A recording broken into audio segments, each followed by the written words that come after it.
Hey everyone, welcome to the first episode of Stay Caffeinated. I'm really excited that you're here because today we're going to go into how I started painting with the stuff that you drink, coffee and tea. I get this question a lot. How did I start doing this, coming up with this process? Well, how did I get interested in the process?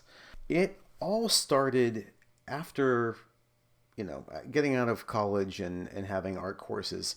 I remembered my first ever art history course.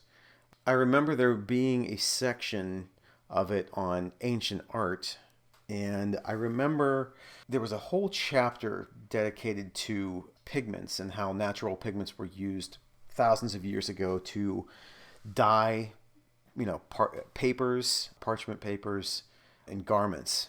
And the dyes that were used were found, from the earth. And but when I got out of school, I remembered that I think I was reading something about natural pigments, and I had thought, oh, I remember learning about that in school, and I thought, I wonder if you could take it a step farther and come up with your own paint.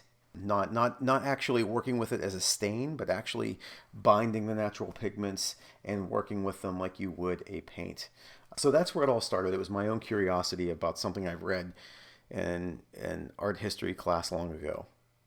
So when I first started out, people were asking me, "Oh, you paint with coffee and tea?" They said, "Are you just dipping your brush in, a cup of tea?" And when I first started out, I was literally boiling and steeping the teas and coffees down to their most viscous, opaque state. And in that fairly opaque state. You could never get it totally opaque because it is a water medium, but in that fairly opaque state, I was able to find the darkest tone I could to get the darks in pieces and then easily get it to go lighter, of course, by diluting it. So those early pieces were very monochromatic.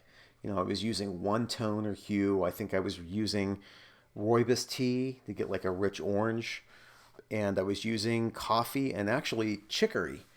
So the early pieces were very, brown tones, very monochromatic pieces where I was just using one hue.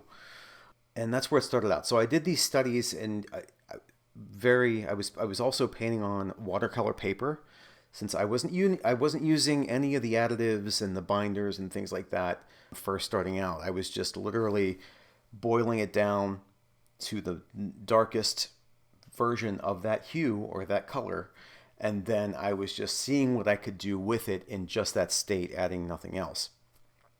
That gave me a lot of information on what was in the different teas. They all have the different teas and coffee, they all have their different chemical makeup and they all respond differently. So very early on, I was using induction cookers. So I got these little portable induction cookers to boil the tea inside of a tea bag or coffee, boiling it down, working on a piece. And then when that was done brewing, I would then use that and I would, paint with the color straight from the pot usually, and add water to them as I was painting. Just doing those first kind of tests, and getting those results, I thought, hey, this could work. I could take this and explore, using different colors.